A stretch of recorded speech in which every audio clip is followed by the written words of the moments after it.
noite, gente.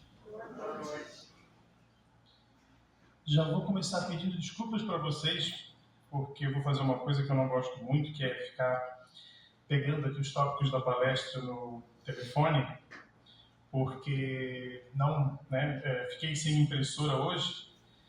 Então, se eu me atrapalhar um pouquinho, vocês não reparem, tá? Mais do que eu já me atrapalho nas outras palestras, né? Mas vamos conversar então sobre, como o Vlad já falou, né? O argueiro e a trave no olho. Né? Que, a princípio, quando a gente ouve, né, o argueiro e a trave no olho, são dois termos que não são mais do nosso dia a dia, né? Eles não fazem mais parte do cotidiano da nossa linguagem, né?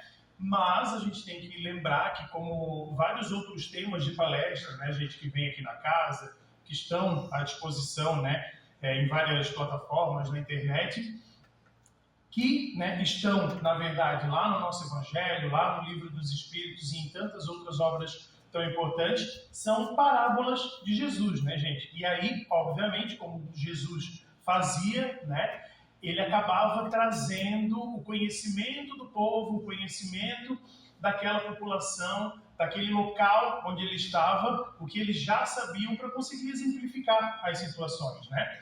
E isso dava muito certo, né? Pelo exemplo, pela situação do cotidiano, as pessoas acabavam aderindo, conseguiam realmente reconhecer aquele conhecimento e, muitas das vezes, né, colocar em prática, mas compreender. Esse era o grande objetivo, né, de Jesus, se fazer compreender, passar aquela lição, aquele exemplo adiante.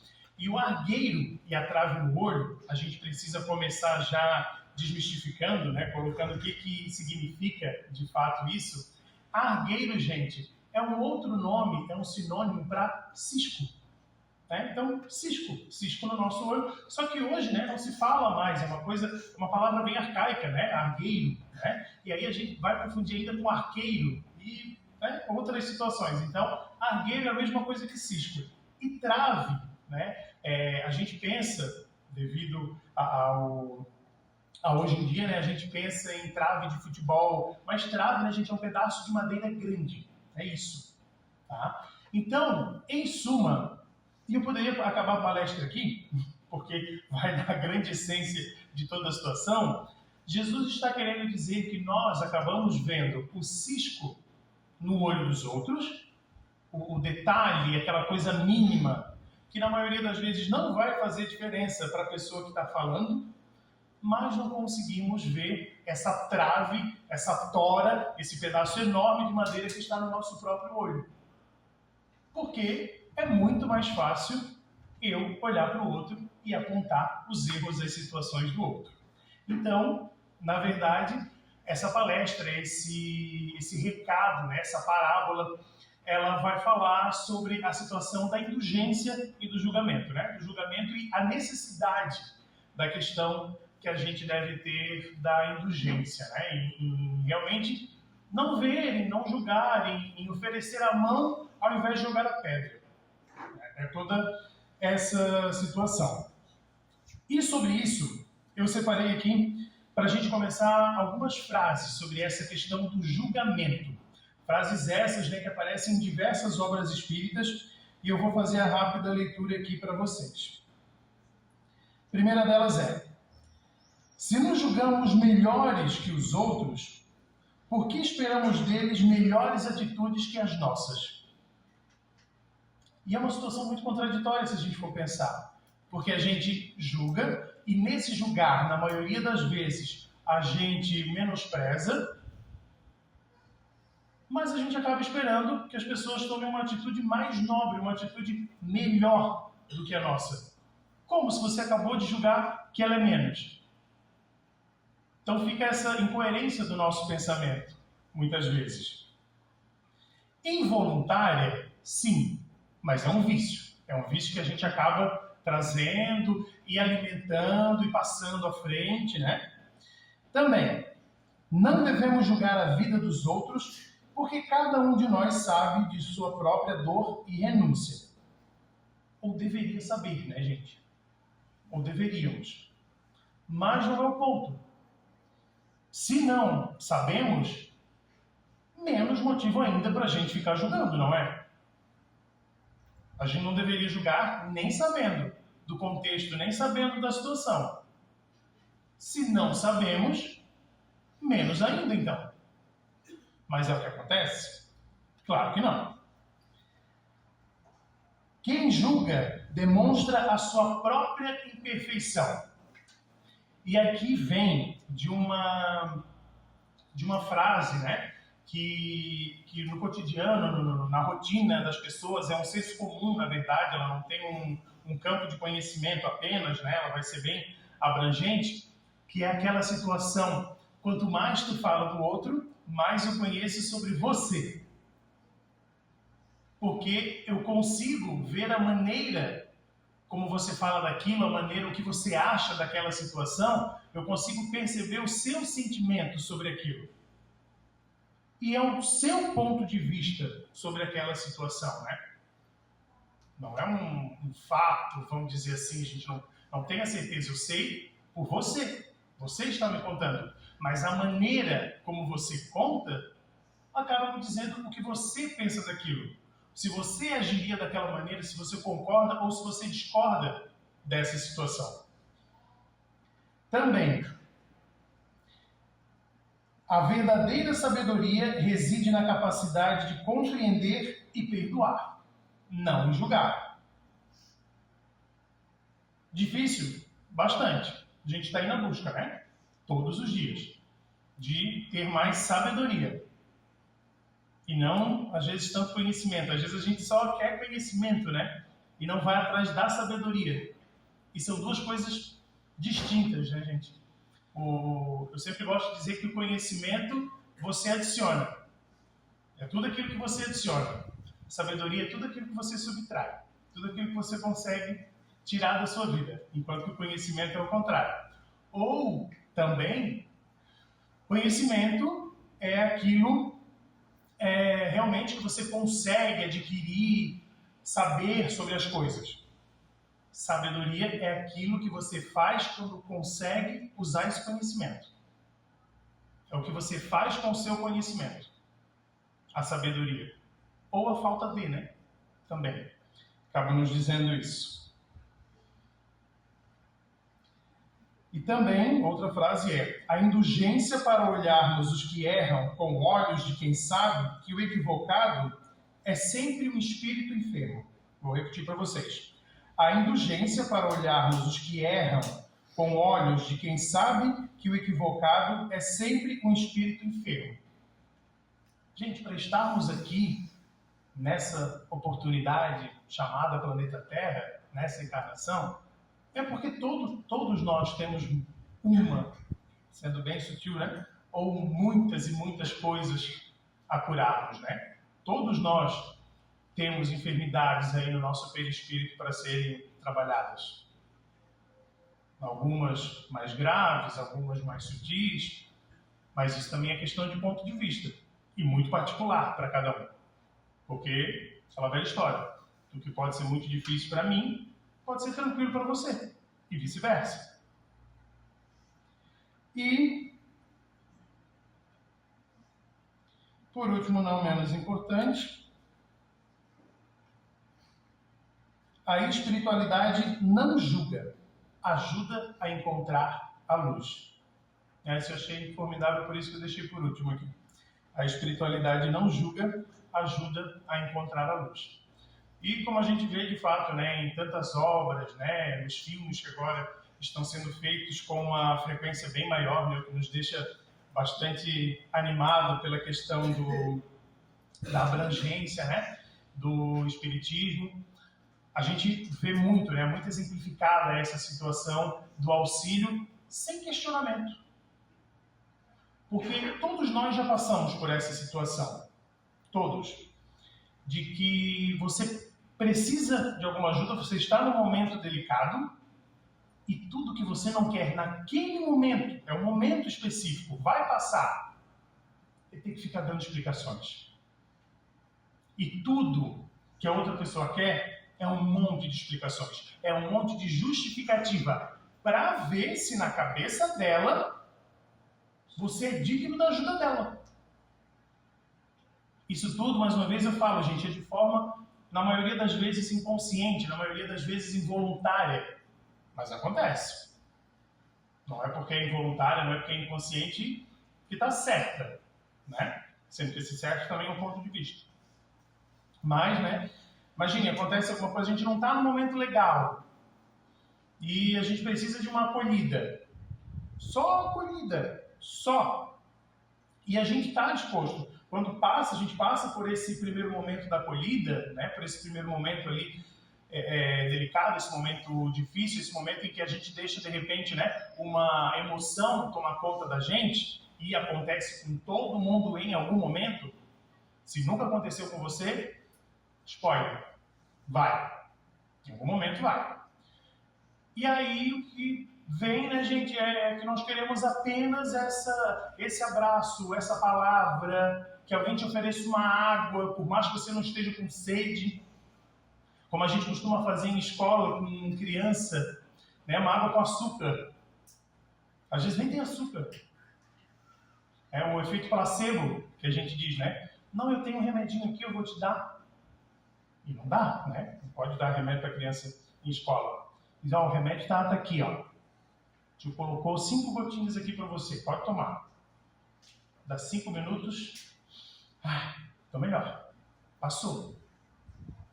E era o quê? Era só realmente, né, aquele momento, aquela troca, aquela energia. E às vezes a gente só quer isso. Só isso por aquele momento. Mas não. Parece que a gente está no Enem, né? Tem que responder ali 45 questões objetivas, mais várias discursivas, para poder... E aí, já passou na verdade, né? A emoção já foi embora, você não precisa mais naquele momento. Então, cuidemos, gente, para não sermos essas pessoas. Para que a curiosidade, né, não mate o nosso poder de auxiliar. E, infelizmente, o que acontece no nosso mundo é o contrário. É isso sendo a regra, né? É isso sendo realmente o caminho, isso sendo o rumo. Então, aí as redes sociais, para nos provar isso, onde a gente tem completamente fora de contexto, né, ou sem saber o mínimo de contexto, vários e vários julgamentos em comentários, em postagens. E aí a gente sabe que isso fere, isso machuca, isso faz com que uma pessoa desista de várias coisas, inclusive da vida, por aquela palavra que a gente achou que não é nada. Ou falei, mas mais um monte de gente falou. Todo mundo falou. E é aquele momento que a gente tem que lembrar que a nossa mãe e nosso pai diz. E você é todo mundo? Você não é todo mundo. Você nem gosta de todo mundo para ser igual a todo mundo. Essa é a verdade. Mas a gente achando que é só mais uma situação inocente, e não, né? A gente sabe que o mundo hoje, infelizmente, está muito guiado por essa questão das redes sociais. A gente tem gerações que vivem muito mais lá do que aqui, que se baseiam pelo que está lá e não pelo que está vendo diante de seus olhos, sem tela nenhuma. A gente tem gerações como a Z, a Alfa, que vão se basear quase que literalmente, cegamente nisso, e a opinião, né, de outra pessoa simplesmente não importa. A gente precisa se atentar que isso não é estar começando a acontecer, vai acontecer, já acontece, gente. Já acontece. E aí, claro, né, a gente vive um choque de gerações imenso, tá? Gente, vamos para a nossa parte do Evangelho que traz, então, essa situação da palavra de Jesus, né? Onde ele vai falar isso originalmente lá em Mateus, no capítulo 7, lá na Bíblia, né? Mateus, capítulo 7, versículos 3 a 5. E depois vai para o nosso Evangelho da seguinte forma. Por que vedes o argueiro no olho do vosso irmão e não vedes a trave no vosso olho? Como ousas dizer ao vosso irmão, deixa-me tirar o argueiro do teu olho, quando tens uma trave no vosso? Hipócritas, tirai primeiro a trave do vosso olho, e então vereis como podes tirar o argueiro do olho do vosso irmão. E também, isso não fala só sobre julgamento e indulgência, gente, mas fala sobre prioridade, se a gente for pensar. Jesus sempre, trazendo muito, com poucas palavras, ele nos coloca, além dessas situações que eu já estou comentando, a minha interpretação também é de outra situação. Como você quer ajudar alguém, sendo que você também está precisando de ajuda? Sendo que você não está bem para essa ajuda. E aí é claro que a gente entra num campo muito vasto, onde tem muitos caminhos, porque existe a capacidade de ajudar, mesmo precisando ser ajudado.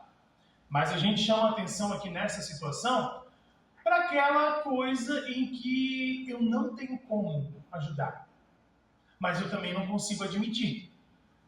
Porque daí vem uma outra situação, que é um dos males do nosso dia a dia, que é o orgulho, gente. Que é a questão do orgulho. E eu não consegui admitir que muitas vezes eu não consigo. Eu preciso ser ajudado assim como ele precisa ser ajudado. Eu não consigo ajudá-lo. E nessa tentativa, nesse erro cíclico, eu acabo prejudicando ainda mais. Eu acabo afetando negativamente ainda mais. Piorando as coisas ainda mais. Mas lembrando que existem níveis. Tem coisas que eu consigo e tem coisas que eu não consigo. Como é que eu vou saber disso? O autoconhecimento. O autoconhecimento ele vai ser essencial para a gente ter uma boa passagem por aqui e nas próximas. Ele é essencial. A gente saber até onde a gente pode ir. A gente saber tudo o que nos afeta de verdade. Para poder, então, tendo esse conhecimento sobre mim, começar a ter um mínimo de conhecimento sobre o outro. Mas se eu não sei sobre mim, como é que eu quero saber sobre o outro?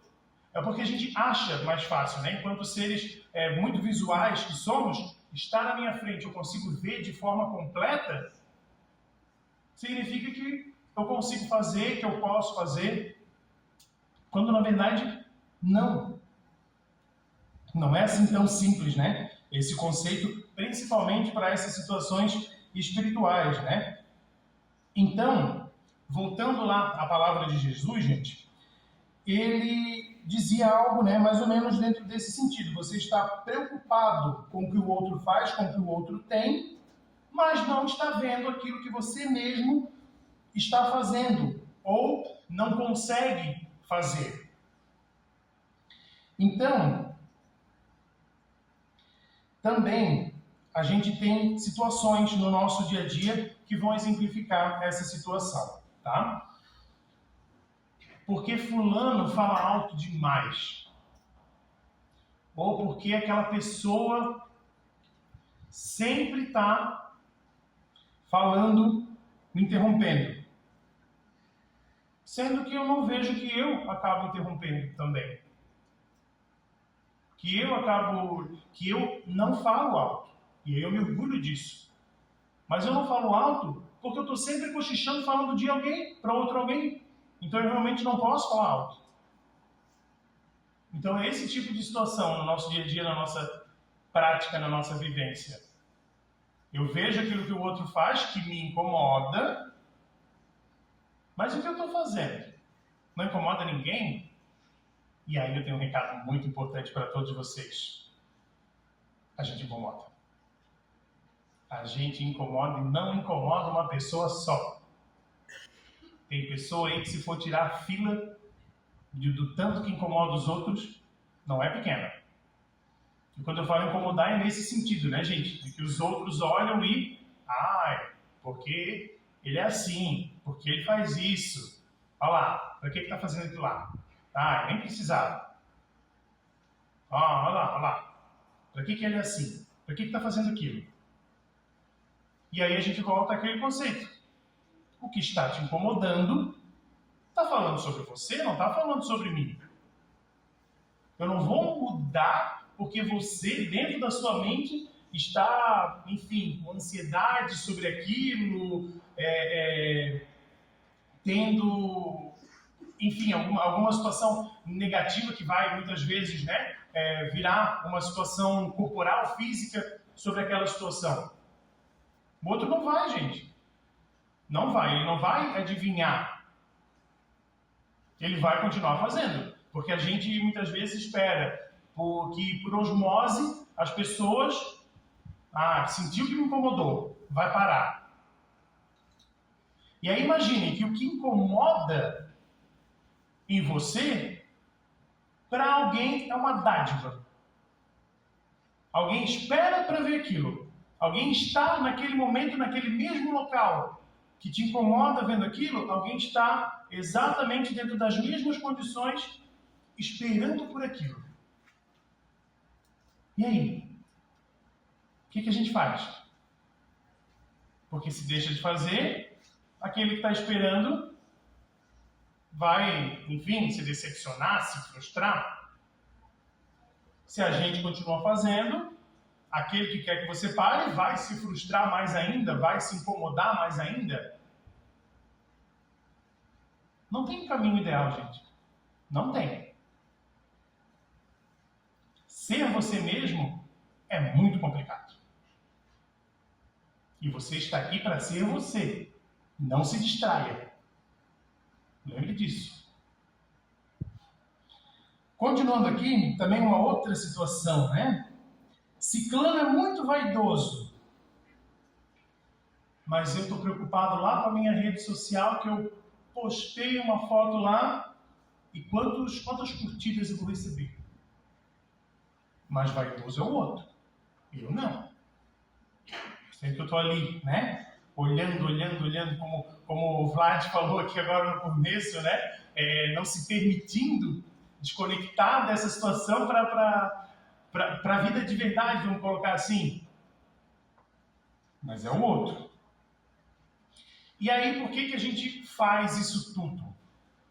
Porque é mais fácil, é mais rápido, nos tira, né, da responsabilidade de olhar para a gente mesmo, porque a gente já sabe que olhar para a gente e ter que pensar nos nossos defeitos. E aí pensar ainda é um nível, né? Ok, pensei. Agora tem que começar a trabalhar os nossos defeitos, se eu quero realmente melhorar, é muito doloroso. Muito. Muito doloroso. Não é nada fácil. E também porque no fim, para isso, você está sozinho. É você com você mesmo. Porque só você sabe de verdade onde você precisa e só você sabe de verdade onde dói. E aí é você com você mesmo.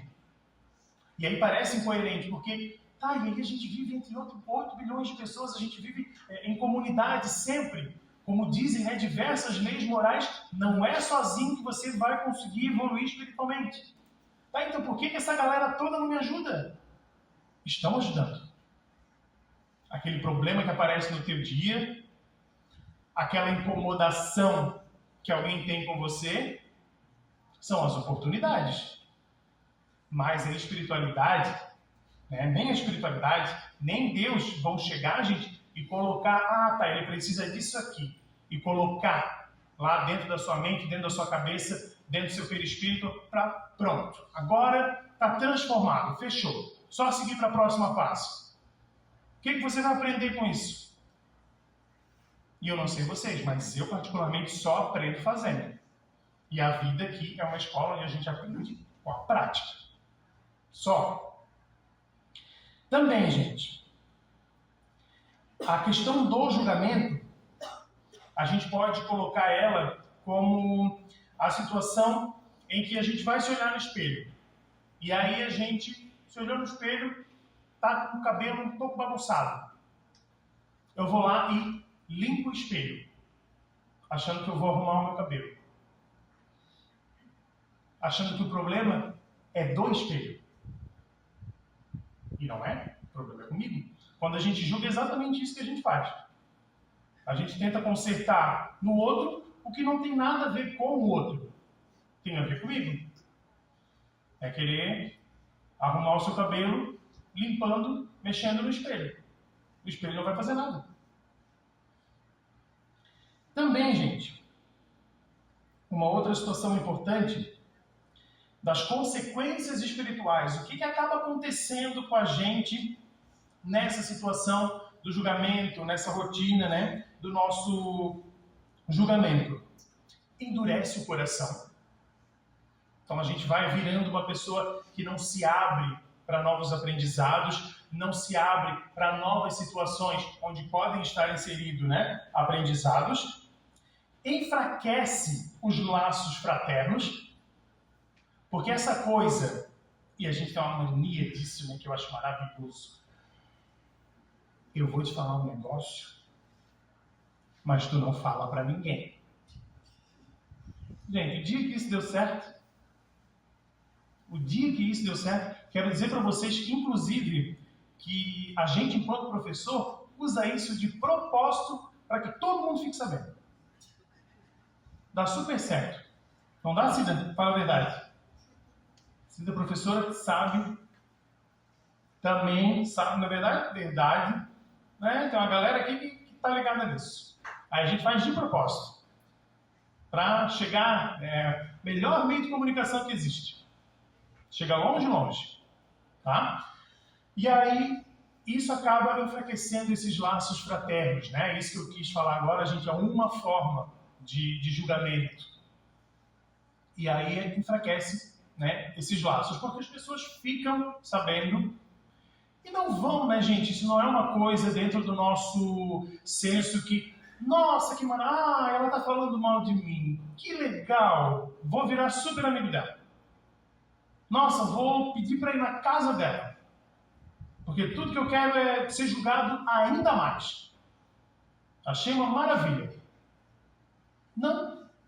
Então vai realmente, né, afastar as pessoas de você. E também nos distancia da humildade e da reforma íntima, que são a base do progresso espiritual. Pela lei do progresso, que a gente até estava vendo essa semana nos nossos estudos aqui na casa, a gente, e isso é realmente um presente, a gente não regride com aquilo que a gente aprendeu, com aquilo que a gente colocou lá na nossa mochilinha, né? Mas a gente também não avança. E nós não estamos aqui para ficar estagnados. Eu me lembro de uma frase que o Mateus, palestrante aqui também, recentemente ele fez uma palestra, e ele falou essa frase, gente, eu nunca esqueci dessa frase. Nós não estamos aqui pela sobremesa. Nós não estamos aqui por causa da sobremesa. Né? A gente está aqui para fazer muito além disso, para fazer muito mais. Tá? Também a gente precisa lembrar que essa questão dos julgamentos, a falta de indulgência, vai ter uma ligação direta com a lei de causa e efeito. Que é uma lei também que não falha, porque nós não estamos falando de leis humanas, né? Nós estamos falando de leis naturais, leis divinas, leis morais, são dessas leis que a gente está tratando aqui. E aí eu tenho essa ligação direta com a lei de causa e efeito, onde toda crítica injusta retorna. Onde aquilo volta para mim.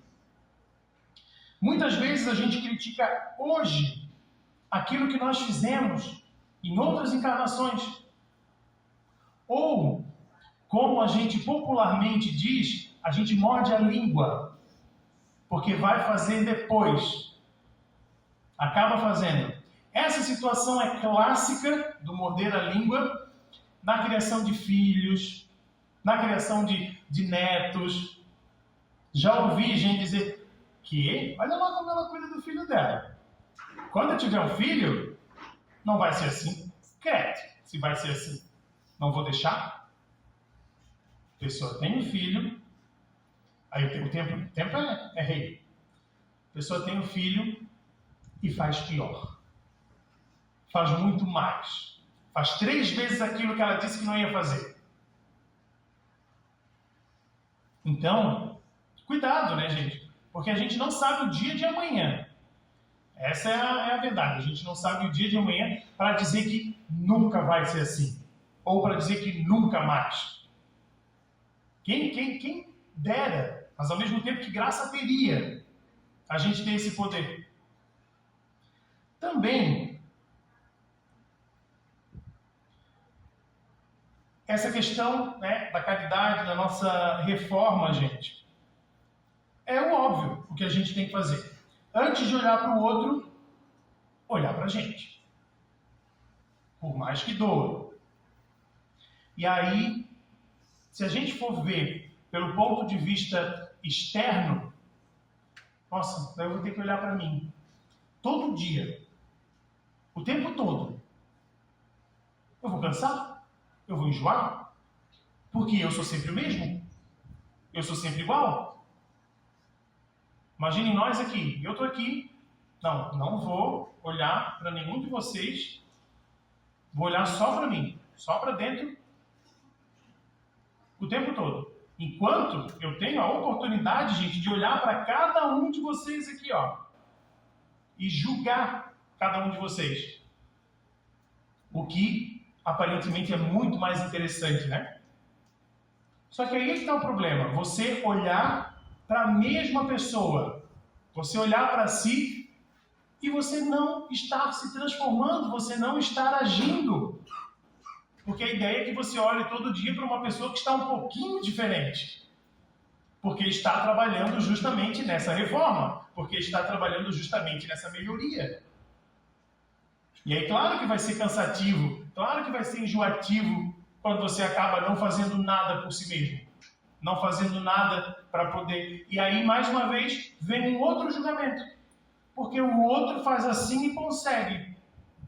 Parabéns para o outro. Dica importante. Você não é o outro. Você é você. E se deu certo para o outro, não significa que vai dar 100% certo para você. A gente é campeão de comparar nossas vidas. Mais uma vez eu cito a questão das redes sociais para isso. Olha, meu Deus, que vida perfeita. Eu trabalho todo dia, fico mais fora de casa, vejo mais os outros do que a minha família e eu não estou conseguindo alcançar isso. Gente, você tem que ver o que você está fazendo e não o que o outro está fazendo e está conseguindo aquilo. As realidades são completamente diferentes e é com elas que a gente aprende. Eu provavelmente já falei isso aqui numa palestra, mas vou voltar a repetir. Se eu julgar, me comparar o tempo todo com o outro e querer fazer o que o outro faz, e assim o outro, por consequência, e o outro também, a gente vai juntar tudo e virar um só. E não é essa a ideia. E aí, ou vocês estão muito reflexivos, ou vocês estão muito já no feriado. E olha, tá. A concentração tá. Também, né, gente, uma outra coisa que pega muito nessa questão da indulgência, na questão do julgamento. E vou concordar com vocês que é um desafio diário para mim. O trânsito. Principalmente numa cidade que a gente sabe, né, está crescendo, cada vez mais populosa, com isso cada vez mais carros, mas menos estradas, ou estradas iguais. E gente sem paciência, certo? Gente que a gente fala assim, ó, não eu, é claro, tá? Os outros, óbvio, acabam falando, né? Ah, pode ver que comprou a carteira na internet. Ou, como a gente dizia antes, né, pelo telefone. Nem foi lá tirar a carteira. Não dá seta. Cadê a seta para entrar? Tem que adivinhar agora onde é que tu vai entrar? Reduz do nada e entra. Quer ver quando a gente está num cruzamento? Né? Maravilha. Para onde? Nossa, tem 3 opções. Onde é que esse ser humano vai? Chega e vai, né? Vira, do nada. E a gente tem um repertório imenso, tá? E na nossa região, eu tenho que me concentrar muito na hora de colocar água ali, gente, porque a minha probabilidade de não colocar ela no lugar certo é altíssima. E a nossa região, né, gente, tá crescendo muito nessa questão imobiliária e cada vez menos locais para estacionar, locais para transitar. E isso vai refletir nesse nosso julgamento. Isso vai... não tem uma vez que não se saia de casa, que não se reflita, que não se respire profundamente, que não olhe para o carro da frente e diga: que anjo. Que lindo que ele é. Que a gente não pense, né? Exatamente o contrário disso, obviamente. E aí, eu alerto para um vídeo que eu vi essa semana, onde acontecia exatamente essa situação, gente. Dentre várias outras situações, uma das situações era essa. Uma pessoa que, aparentemente, de cara você vê que ela não estava bem no trânsito. E aí ela estava numa pista rápida quando não deveria estar, e, enfim. A pessoa que estava atrás estava com muita pressa. Muita pressa. E quando ela teve a oportunidade de passar pelo outro, ela fez o que vários de nós gostaríamos de fazer muitas vezes, mas a gente assim, ó, respira e segue, que foi abrir o vidro e falar, gente, maravilhas mil para aquele ser humano. E segue. O vídeo, logo em seguida, ele volta 20 minutos. E mostra o que aquela pessoa que estava dirigindo mal estava vivendo. Ele está no hospital, com a esposa dele no leito de morte. E recebe a visita do médico dizendo: não há mais o que fazer, só esperar. E aí, ele só consegue pensar: como é que eu vou falar isso para os meus 2 filhos pequenos? Como é que eu vou levar isso para eles? Só que ele precisa se deslocar até lá para isso. E é onde toda essa primeira cena do trânsito acontece. Imaginemos nós, só imaginemos, porque a gente não é. Mas imaginemos que somos o cara que ultrapassou, abriu o vidro e, né, disse: "Ei, querido, lindo". Imaginemos que somos essa pessoa. Só vendo ele ali. Se soubéssemos desse contexto anterior no hospital, faríamos o mesmo? Ainda assim, faríamos isso, diríamos aquilo? Espero, né? Tomara que não. Mas a gente não sabe, essa é a verdade. Ninguém está sabendo, né, do contexto do outro, tá? Também, gente, uma outra situação que eu tenho aqui para vocês, uma história parecida com essa, é a história da Dona Clotilde. Vou contar ela aqui para vocês. Uma cidade, uma pacata cidade chamada Santa Harmonia. Aparentemente parece uma cidade perfeita, mas são nessas que o bicho mais pega. Em Santa Harmonia morava a Dona Clotilde, que era conhecida por saber da vida de todo mundo. Aquelas câmeras de vigilância do modelo mais antigo, sabe? Dona Clotilde se enquadrava aí. Ela era o tipo de vizinha que sabia quando o João da padaria brigava com a esposa, quando a Lourdinha mudava o tom do cabelo e até quando o carteiro trocava a rota, porque estava um pouco apaixonado. Dona Clotilde, ela não era má, só muito observadora. O seu passatempo favorito era a janela.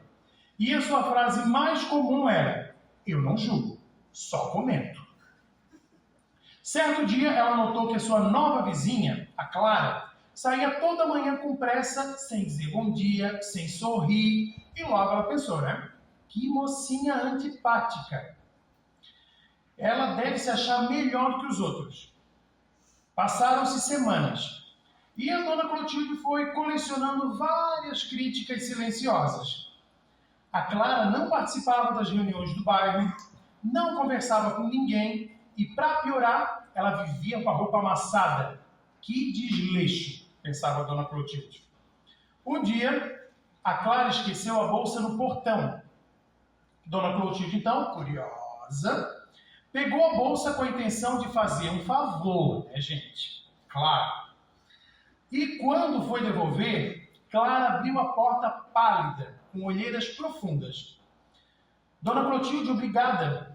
É que eu estou um pouco desligada porque a minha mãe está internada faz 1 mês e eu tenho cuidado dela no hospital. Eu trabalho à noite e mal durmo. Estou tentando dar conta. A Dona Clotilde sentiu o chão sumir naquele momento. E um grande nó na garganta. Me perdoe, minha filha, disse ela com os olhos já marejados. Eu passei semanas julgando o seu silêncio e não percebi o barulho que devia estar aí dentro. Naquela noite, a Dona Clotilde não foi para a janela. Ela foi para o espelho. E pela primeira vez em muito tempo, ela não viu os outros e olhou só para ela mesma. E entendeu que às vezes o que parece descuido é cansaço. O que parece arrogância é a dor. E que o julgamento revela menos sobre o outro e muito mais sobre o que ainda precisamos curar em nós. Então, essa história, né, gente, da Dona Clotilde, ela acontece, infelizmente, todos os dias. Ela acontece de forma silenciosa, realmente, né, fazendo doer, fazendo piorar muitas situações. Então, fica aqui a história da Dona Clotilde e a seguinte frase para a gente também refletir. Na encarnação passada, a gente fazia pior, para agora poder virar fiscal da moral alheia. E aí, continuando a fazer isso, a gente está evoluindo ou está mudando de cargo só? O que a gente está fazendo de verdade? Tá? Obrigado, boa noite, bom feriado, gente. Até a próxima.